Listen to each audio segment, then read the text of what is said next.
What's good, people? It's about that time to randomly relate reverse rants, no hate. So, I want to break something down to y'all. I want to do it as accurate and as quick as I possibly can. You know, you see a lot of fighters come out, to the ring. And they have rappers come out with them, their entrance. They want to entertain and get the crowd going before they even get to the ring. Okay, cool. Hip-hop has been compared to boxing. Boxing has been compared to hip-hop in a lot of ways. Now, I want to give you an example. And guys like Jaron Anderson, Keyshawn Davis, Frank Martin, Jaron Boots, Ennis, those guys are in a category right now that I'm about to explain. Okay. Now, let's just look at rap, and I'm going to show you a comparison. I'm doing this because a lot of times you got a lot of different people that see your videos and they don't know who you are. They don't understand your angles, why you say what you say. So sometimes you have to give them, okay, the roots of where you're coming from. Rappers come out, and it's a little different right now. It's different in a lot of ways, but it's different a little bit in this sense. Some of it still exists.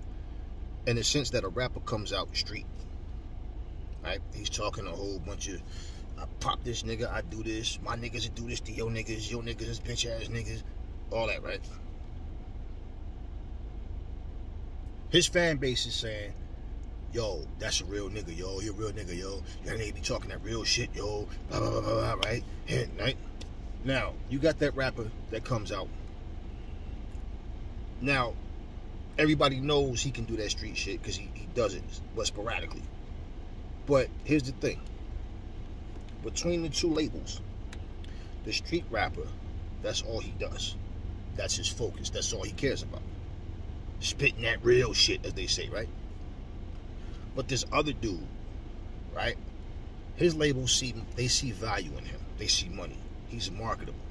And they're telling him, your fan base is diverse. See, you can go to different places and do shows and still get a reaction because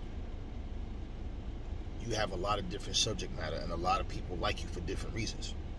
Whereas that street rapper is just a street rapper. So no matter how far his fan base may be, it's going to be small compared to people that can jump on planes and fly out the country, go to different countries and perform, right? So this is a rapper that's just stuck to rap in a box. Now, he can rap. He got bars. He can put shit together in a unique way, lyrically. But he can't touch people. You understand? Outside of pain and misery, the struggle. That's all he's able to do. This dude is rapping about he met the woman of his dreams. How much he loved her. This is the mother of my child. He's making songs about things that's affecting, us as a society. He's making songs about he wish he could do more for people that he see going through things. He's making songs about how, family love. You need that family unit, having strong roots. He's making that song talking about how people, lost their lives to make it possible for us to do things that we're doing now. So he's touching everything. But now as he's doing that, he's starting to lose the street dudes. The street dudes are saying, that nigga's garbage, man. Nigga talking all this bullshit. Nigga, I don't want to hear that shit. Nigga talking about love. I don't love no bitch, nigga. That nigga such and such. See, that's what I'm saying. That nigga, he know what's up. He be talking that real shit. That's why I fucks with that nigga. So now what happens is, they start calling him commercial. He's a commercial rapper. Now, all of a sudden, he branches out. You see him hosting game shows. You see his face in movies. But not because he fell off, but because he just have more, avenues to bring different revenue in. He has popularity other than just rap. Right? See him in movies now and all this kind of shit, right? The street rap dude is sitting there talking about, yo, man, I'm a real nigga, right? Lighting up his weed, sipping back while he's doing interviews. You know what I'm saying? Nigga, doing my shit, nigga. Like, I'll put it down for the real niggas, you know what I'm saying? They feel me, nigga. Like, That's what it is, my nigga. They know my shit is real, my nigga. You know what I'm saying? Like, you know what I'm saying? Like, yeah, nigga, like, you know what I'm saying? Like, niggas know, shout out to everybody where I'm at, my nigga. Y'all niggas know who y'all are. Nigga, stand up, nigga. Right? That's him. That's him. The other rapper can sit on any talk show and get interviewed and can answer questions intelligently. He can speak. You understand what I'm saying? And he's growing as a person. He matures and he travels the world and realizes the world is much bigger than that little bubble that I come from. That's all I knew. So when I was rapping about that, that's all I knew at the time. As I traveled and got to see different things and meet different people, I realized, damn, there's so much more to life than me embracing pain and misery. But the street dudes and that audience, they don't see that. All they're focused on is who's saying what they think is real nigga shit. Now, I don't care about greatest of all time. I don't care about all that. But when you compare their resumes, this dude had one gold album and everything after that flopped. But he got bars. Just can't sell records no more. This dude went from having just a street buzz to a worldwide buzz, but he's called a sellout. They don't understand how business works and how he ended up where he is. Okay, but it's not that he's a sellout. He decided he wanted to be a rap artist. This guy decided he just wanted to be a rapper. So now him smoking weed, smoking his blunts and all this shit he's doing, right? Nobody see him as marketable. They just see him as a, you can call him the voice of the streets, the people's champ, or whatever, but all that is just other little nicknames to replace the word he failed. Okay? Now, boxing is the same fucking way. You have fighters that's real good fighters, right? They're solid fighters. But they're not marketable. They're calling out the big names before they even make a name. You understand? Nobody really knows these guys, but they can fight. They don't have the resume to bark at these guys and be taken serious. Okay? Now, everybody's saying this motherfucker right here is the truth. Everybody's ducking him. They know. They already know. Yo, he's better than all of them. Now, whether he gets to fight these guys or not, or whether they come in after that generation moves on, what happens is this. If they ever get in that position where they become multi-million-dollar fighters, they are big draws. They are the A-side in their fights. You know what happens? The same fans that was cheering them on before they was making big money, when they was sitting there doing interviews out in the fucking dirt yard with people working out and not even an actual pleasant gym and all that shit, and people respect the grind and all of that, the hustle. Now, when they become these big stars, a lot of people stay with them, and it's different from music, but it's the same in principle, and it really does happen this way. But they start to lose fans too. Why? Because now that they've come from here to here, they understand why these guys wasn't responding to them. Because now they're doing the same thing to the new fighters that's in the same position that they're in. Jaron Boots Ennis and Errol Spence are very similar in that sense, where nobody was calling out Errol Spence's name. Every time his name came up, they tried to undermine him like he didn't do enough yet and all of this nonsense, right? Same thing. And Errol Spence was calling all these dudes out. He was knocking on all their doors. They wasn't answering. Jaron Boots Ennis is in that same category right now. You are high risk, low reward. Frank Martin doesn't have the popularity yet either, but you can see his skill level. Keyshawn Davis, same thing. Jaron Anderson, same thing. But if they ever get to that point where they become on that same scale as an Anthony Joshua or Tyson Fury, they get to that, or Canelo, right? Guess what? They're going to do the same things because this is business moves. It's like, okay, I'm making $30 fucking million a fight. This motherfucker right here haven't even had $1 million fight yet. Nobody knows him.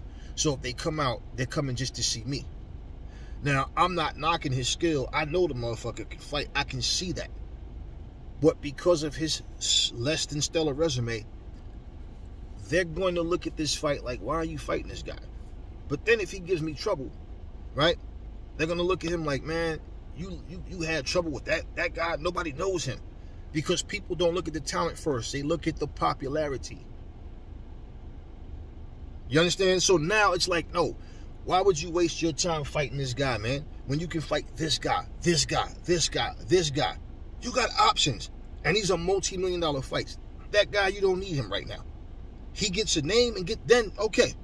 Now, the other problem is the age gap, because you might be 33, 34 at this time. This guy's 24, 25, which means by the time you're 38, right? You understand what I'm saying? He's still much younger than you are. He's 30. He's 29. You're 39. You know, he's 28. He's 27. Whatever. Just saying. It's harder for you because now you sustained a lot more wear and tear. You're no longer in your prime, but you're still good. Whereas if you would have fought him some years ago, not because he wasn't as good as he is at this moment, it's just that his name wasn't as big then. You understand what I mean? So it's a monopoly. It's not because guys are scared of each other. Now, I'm not going to... Some guys, I believe, are scared of other guys. Just because of their actions and their hypocrisy. Yeah, but overall, it's not so much fear with most of these fighters. It's just basically, look, you want to go out here and try to fight for these so-called fans to the point where you're just jumping in the ring with guys to ooh and ah, right? But what happens when you do this and shit don't go your way?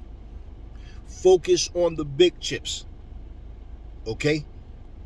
We're not here to play a game with a bunch of people sitting in the audience that don't understand how this game of boxing works. And they will all say, if it was me, I'd do this, I'd do that. Yeah, it's always easy to say if it was you when you know it will never be you. It's always easy to tell somebody else what they should do when you don't even understand what's going on. I can tell you this. I don't fear nobody. And if I have the opportunity, I'm going to make $35 million fighting this guy. Right? But this guy over here is more dangerous. But nobody knows him. And because of the lack of sales or whatever, I'm not going to get that $35 million here. You're not going to have enough people. We have to boost the prices of the pay-per-view, ticket sale, all that shit, because nobody knows this guy. The undercard is kind of weak. So let's just say this fight is not worth me getting $35 million. Okay? Just just put it in plain terms.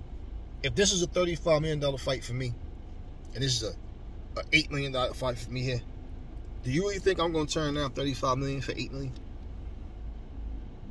Fear got nothing to do with it. This is a business first.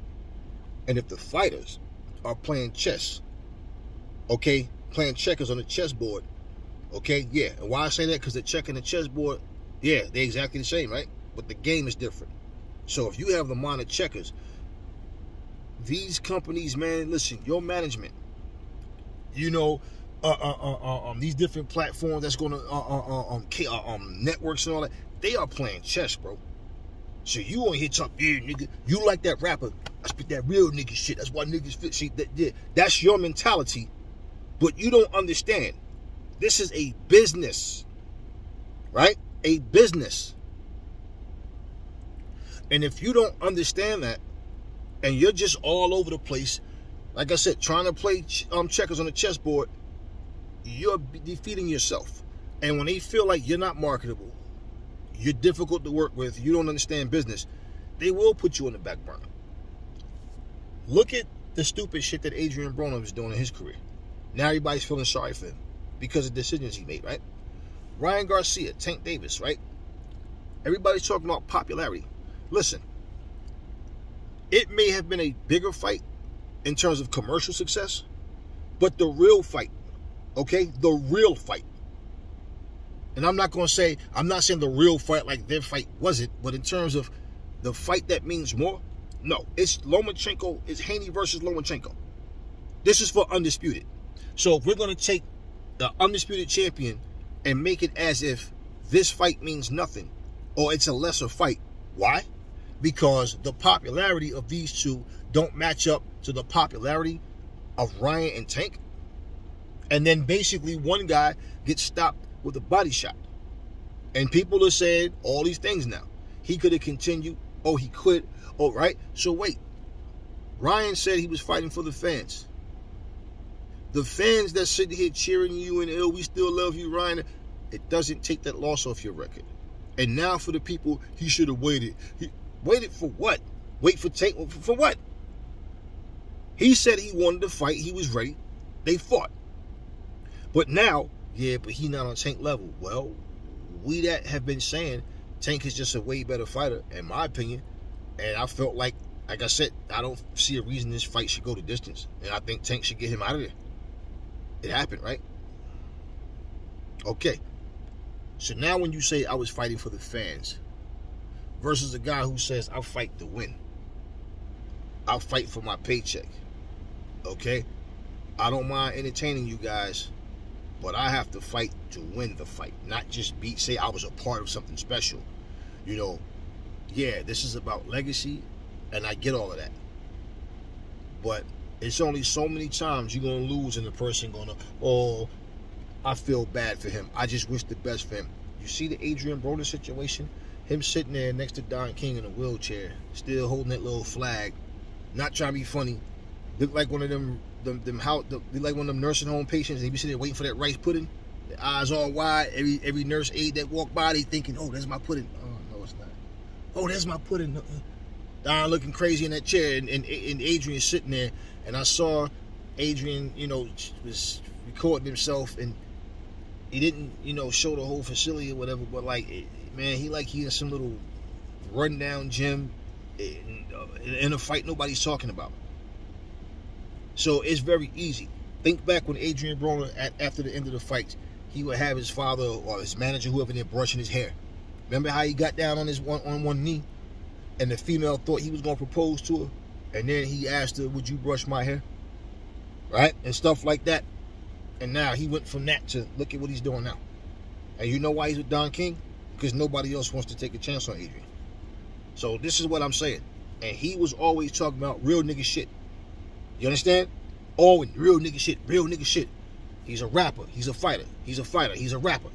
I'm a rapper. No, I'm a fighter. No, now I'm a rapper, right? All over the place. So it's what I'm telling you. It's always business first. Always. There's nobody on the face of this planet. Okay? No, let me rephrase that. This is for the grown-ups, okay? There's nobody on the face of this fucking planet that is looking at you saying, hey, let me see what I can do to make this person as much money as I possibly can. You are never first. It's always them first. Even if the point of them benefiting off of you, for them to make you as big as they can, yeah, but you think they're doing it for you and they're not getting nothing out the deal? No, because the more you profit, the more they profit. So it's all the same shit. And this is why when you hear people saying, like, this is one of the things, like, when Jarrell Miller was talking, where I just felt like, man, somebody need to mute his mic. When he was talking this shit about Anthony Joshua, saying, nigga phony, man. I know that nigga ain't like that, man. Nigga, you know how we talking shit, nigga. And I'm just sitting there like, wow. So you're the poster boy for how black people talk, huh? And because Anthony Joshua pretty much tries to refrain from doing a bunch of negative stuff in front of the camera and just acting ignorant, that makes him phony and weak. And this is where I remember Bernard Hopkins made an analogy one time, made an example, where he pulled his pants down, was saying, like, why, I forget exactly what they were talking about, but I remember him making the point how he was supposed to be slumped over with his pants hanging off his ass and acting like an ignorant person. And I agreed with what he was saying. I remember the time when it happened. I agreed 100% with what he was saying. And this is what I mean about when people start seeing things, whether it's in movies, it's in the music, the sports, whatever it is, kids, cartoons, when they start to see this shit, it becomes normal to them. And they think that that's just the way it is. So it would be no different. Just imagine me going, yeah, it's your man Aries, know what I'm saying? We up in this motherfucker, know what I'm saying? Yo, time to randomly late, reverse ranch, no motherfucking hate, my niggas. Yo, stand up, nigga. Y'all know what it is, my nigga. This is Aries, baby. I'm in here doing my thing, nigga. Yo, this nigga Wilder talking all this shit that he want to fight AJ. That nigga don't want no smoke, my nigga. Real shit, my nigga. Like, I know that nigga fake, my nigga. Y'all wouldn't respect me. You would look like Aries. What the fuck is wrong with you, man? Man, like, you understand me? So, now, if that's how people, if that would have been my introduction to you guys, then you'd be used to me doing that. And those who would be turned off, we go, man, this dude making an ass out of himself up here. My nigga. Yeah, not only that, but I'm giving you boxing news. You know what I'm saying? Like, yeah. You know what I'm saying? Like, nigga don't want no smoke, my nigga. It's whatever. While over there talking, you know what I'm saying? He saying all this shit. Yo, this nigga AJ saying this shit, but like, real shit, my nigga. Like, yo, yeah, like, you know what I'm saying? Like, yo, real niggas know what it is, man. This is my point. On a smaller scale, that's that rapper that even his PR and his label, that's all they know. They don't have any superstars. They don't have anybody that's done anything on a big scale.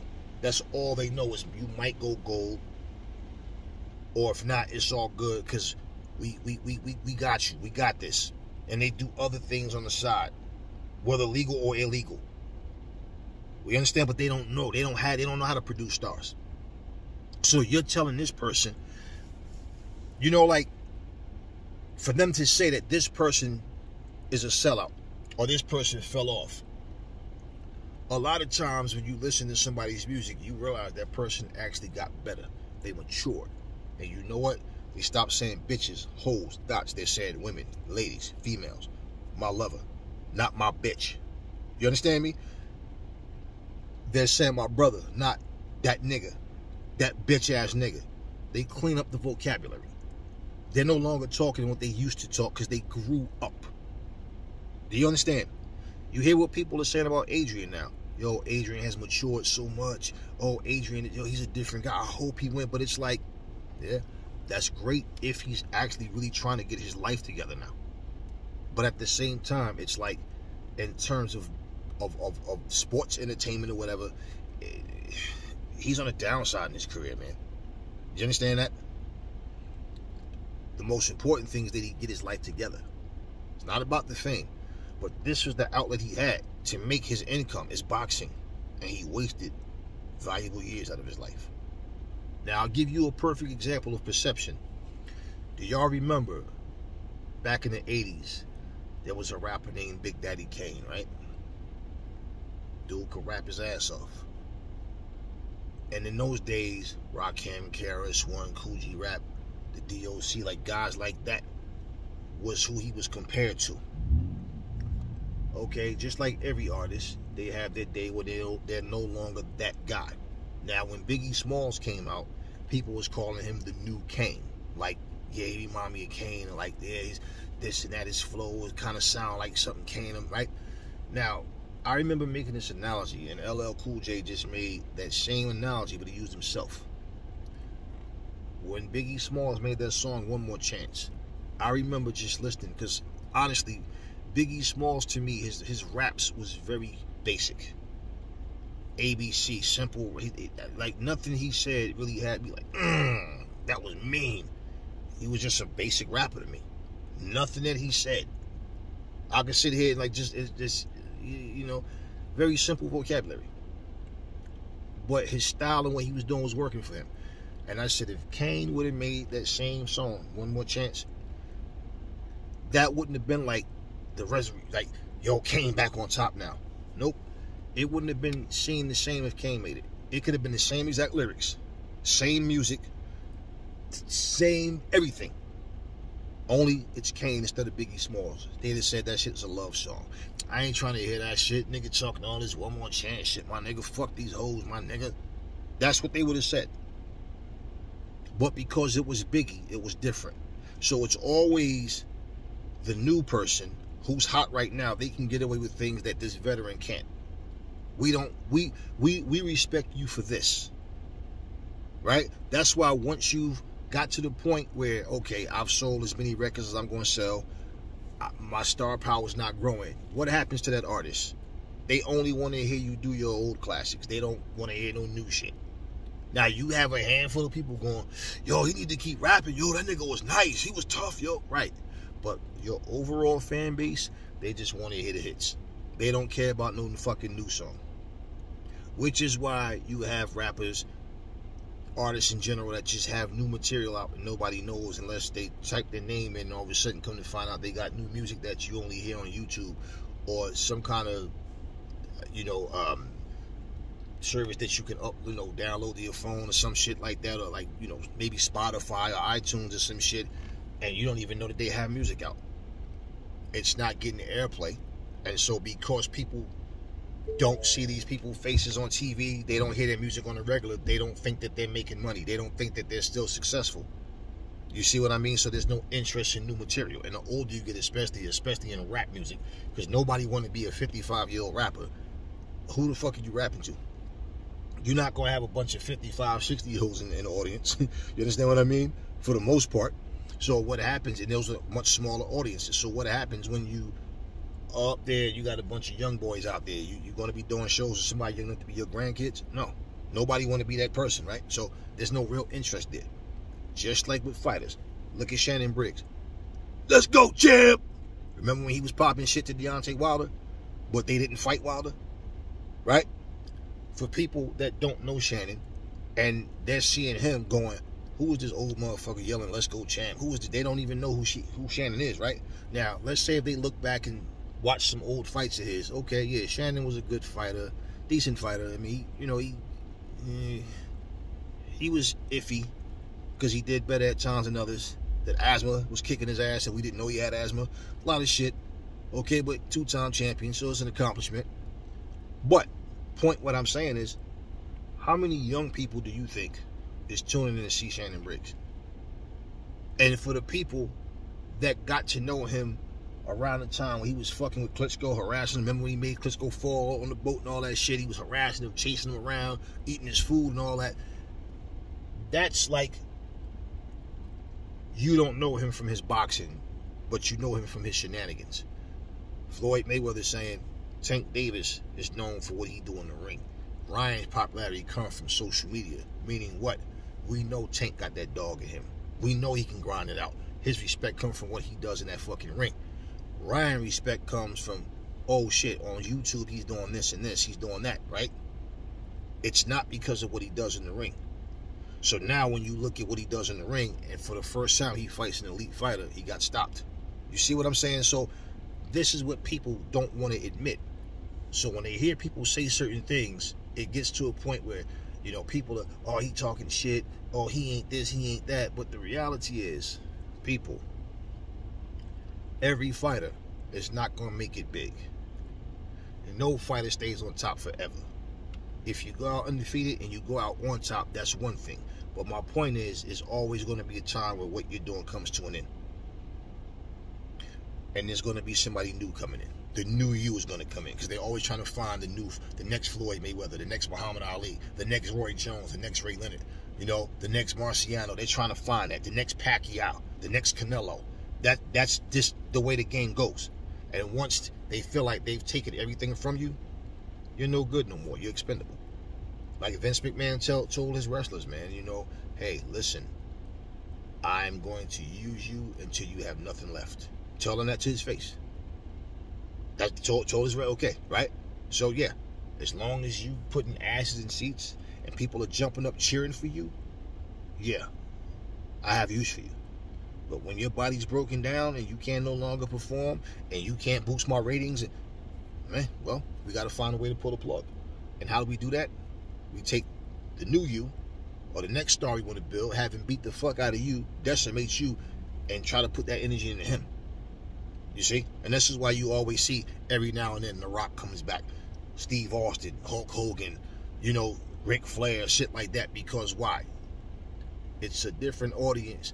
So every certain amount of time that goes by, it's different people watching, and the usual stop watching. So now, what can we do to get interest back? You've heard it, you've seen it in boxing the same way, right? perfect comparison. Russell Simmons telling his artist, I don't give a fuck if you come to my label. If I ain't do nothing on your label, but I like your shit, I'm going to stamp Def Jam on it, and I'm taking half of everything. Take it or leave it. It's business. Ain't nobody coming to no show to see no fucking Russell Simmons. But guess what? You're not going to fucking make the majority of the money. You understand what I mean? And even if he ain't produced not one record on there, again, your album is ready just like it is. Let's put Def Jam on that motherfucker. Okay, here's my money. Okay, even the way they pay. When you talk about the upside versus your guarantee and all that shit, very similar in the music business. Okay? So that money that they give you $3 million and say, this is covering your studio time, this is covering, your recording time, your flights, hotel stay and all that, your video shoots, whatever, and you decide that you out here buying rims and jewelry and all this bullshit, and all of a sudden, your record don't sell $3 million. Let's say your record sell $800,000. Guess what happens? You don't make a fucking penny until you reach the amount of money that they gave you. So until you make that $1 million, now everything after that is yours. And you had people that was broke as fuck. Their first album, they didn't start getting paid until their second album. So that's just like, even like with an upside, when they tell you, like if they say, okay, my last fight I made $5 million, right? But this is a way bigger fight than my last fight.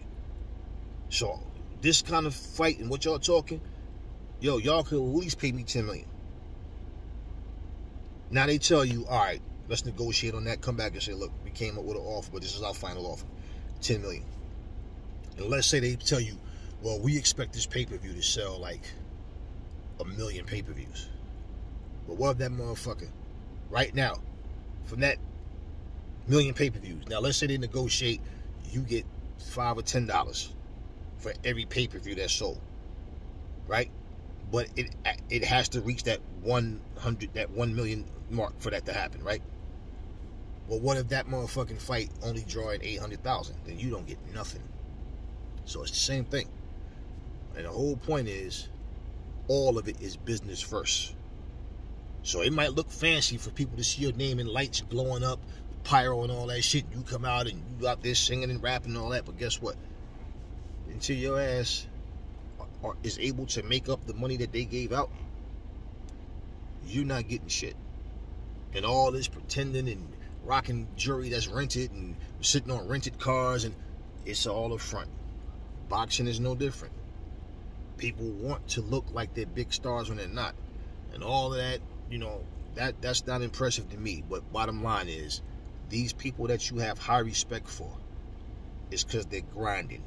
But once they get to that point, they don't want to go backwards. And I'm telling you right now, it would be completely foolish of anyone to turn down their big paydays and their biggest paydays. That would be completely stupid. So what I will tell you, on that note is, for everybody who don't understand the way things work, they really don't care. They just want, it's the entertainment side. Just like people say, oh, they're there for entertainment. They're not there for the fight. Well, they don't care about the details. They just care about the results, right? So, the fighters, now I can't tell you, this is my thing, I can't tell you how any one of them feel about Legacy. What I don't appreciate is when they use people's names just to get attention, but knowing that there's nothing on the table. But I'm going to say that person's name because people are going to pay attention. They're going to talk about it. That's going to make them watch me. But I have no intentions on fighting this guy. Or I don't really care about fighting him or not. This is not an era of legacy. This is an era of how much money I can make and basically how many times I can sell in an arena, how many pay-per-views I can sell. Basically. So, for those who are big on legacy, you're going to be disappointed then. Because this is not the way the business model of boxing is now. And it never was about the fighter first. It's always business first. But they were able to put the biggest fights on, and they made effort to make that happen. Whereas now, it's just more like, no. Everything is Like, if you're not a big draw like Terrence Crawford, I don't care how skillful you are. We're not quick to just throw you in there. So, just wanted to say that and touch everything that was necessary to touch in this subject matter, because it's what I'm telling you. None of these guys are going to stay the same. If they grow, just like, for example, if Jaron Boots Ennis right now was holding 3 belts instead of Errol Spence, there's going to be people behind him going, yo, I want Jaron Boots Ennis. And you know what? People are going to remember when Jaron Boots Ennis was calling Errol Spence's name, when he was calling Terrence Crawford's name.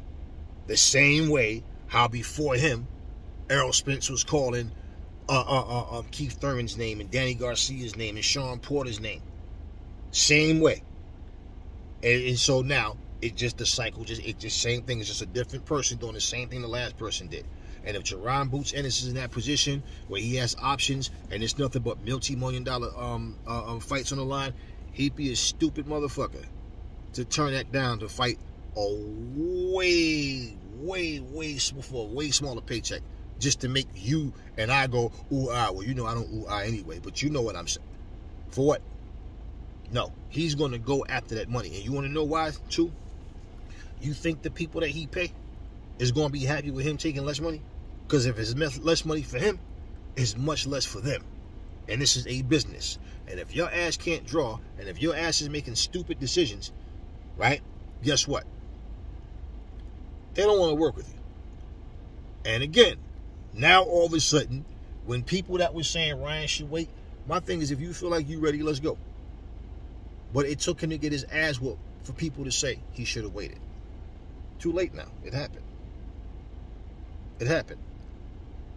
And if he wouldn't have took it, it would have been a duck. Just like if Tank wouldn't have took it, it would have been a duck, right? Okay. Why do you think Tank was saying this is the biggest fight, and Ryan was saying it, in the division? It's not the biggest. Commercial success-wise, okay, yeah. But in terms of importance, no. No. You know what it's not going to say in the history books when it comes to Ryan versus Tank, who won? It's not going to say this pay-per-view sold 1.2 million and Tank, you know, took the lion's share and blah, blah. No, that's not what it's about. That's some Wikipedia shit. But what I'm saying, that's not on your record. What's on your record is winning, how many fights you won, lost, or did you have any draws. That's it. It's not about that. Nobody gives a fuck about how much money you made. Nobody cares. But this is the mindset of what people are trying to usher in now. And this is why these veterans that's been around, that's trying to follow this, because I guess they want to be a part of the new wave, I don't respect that. Because if you're going to have Vasily Lomachenko fight against Devin Haney, and you're going to sit here talking about the biggest fight just happened instead of what's for undisputed, then you're adding to the problem. And what we see as real boxing is just basically on the downside. And everything is popularity. Now everything is who's the face of boxing. Who's the new face of boxing? How many pay-per-views did this one sell? Well, how did this happen? What did this, right? We will crush these false narratives when people sit up here and say things, and then all of a sudden the numbers, like they always say, the numbers don't lie, right? Well, yeah, and then the numbers don't match the hype that people are getting. Yeah, we talk about it for that reason. But I really could care less about all this, who's the face of boxing stuff, who's the new face of boxing, who's this, who's that. And to be perfectly honest with you, unless you are in a position where you are the money guy, and you are one of the guys that people are tuning in to see, and you're breaking records every time, well, then it's obvious who the face of boxing is in that sense. And basically, even if it's a situation, like, for example, for a while now, it's been, you know, Anthony Joshua and Canelo Alvarez. Now, we know that AJ's stock is dropped some. It's not what it was. I don't know how much value there still is in AJ. Like if he's still getting the same, I'm not concerned about what he's getting per fight and all that. But I'm saying I don't know that. But I do know his stock has dropped, and you can see that just by the comments that you see. Okay? Canelo's stock has dropped as well. Most definitely. But if you sit and just think about what everybody's, you know, focusing on in terms of how they're trying to say who's better, then you're not saying skill for skill who you think is better. You're saying if this guy sells more than this guy, then he must be a better fighter. No, false. False. And you know what I don't know? I don't know what the numbers were for Canelo versus John Ryder. And I believe there's a reason for that. Because people know that fight didn't sell too well. It couldn't have. Now, when we talking about globally, we talking about just in America, whatever. Overall, it comes to a point where you have to understand, right? In boxing, it's the type of thing, a lot of fighters, when you hear that term, he has a whole country behind him. Okay, well, it's the same thing. Look at this singer, whatever, rapper. I never even knew who Bad Bunny was. First time I even heard that name is I saw him in the WWE. And to this day, if I ever heard his music, I didn't know it was him. Put it that way. So I have never sat down and said, let me listen to Bad Bunny. I don't know no songs he made. I only know of him through professional wrestling. My point about people branching out and doing other things than just the one thing that they're known for. So your introduction to Bad Bunny might have been through his music. To me, it was through the WWE. Now, I don't watch the WWE for him. In fact, I don't really watch the WWE. I'll watch highlights of certain things, just kind of, certain people I might check for because they're kind of entertaining and funny in a way. But bottom line, I never checked it for Bad Bunny. But that's how I know of who he is. It's through wrestling, not through his music. That's what you call commercial success. You understand? And then I remember seeing his face on a commercial.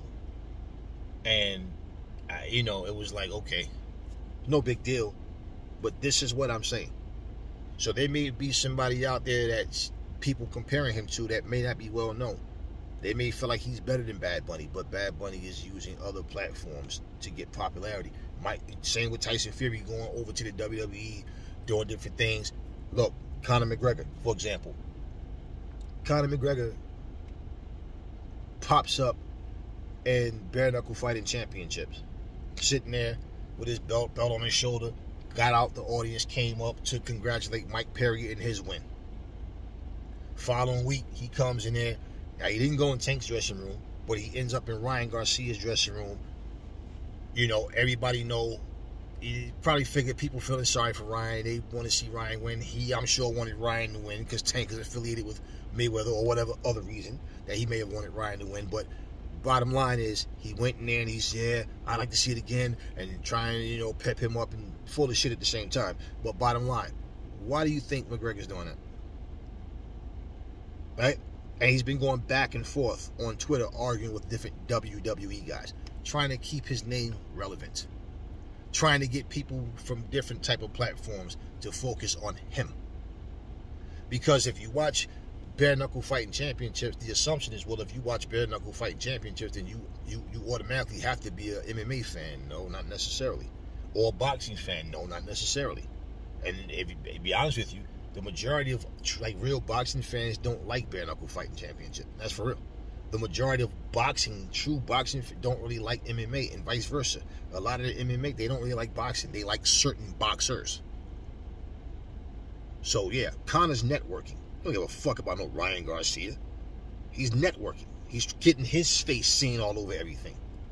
That's what that is. It's business. Okay? It's business. So imagine somebody going, who's that guy in the ring that doesn't know who Conor is? Oh, that's Conor McGregor. Conor, he's a bare knuckle fighter. Nah, he does MMA. Now one day they're watching something and Conor popped in. Oh, that's that guy. Okay. They may start watching Conor now because of them seeing him on a different platform. See, that type of shit. Business, people. I just took the time to say all of this shit because I read so much shit and I see so many things, and I feel like even a lot of these content creators are just getting to the point where they're saying things that they know that people want to hear, but they're scared to really educate them and take the time to say what's right and what's true. I'm not going to go along with some bullshit just because. Do you guys know? Let me tell you something.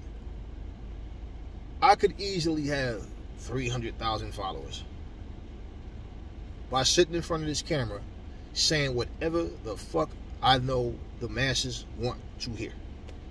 I can sit in front of this camera and say everything that I don't even believe in, but I know that it's appealing to the majority.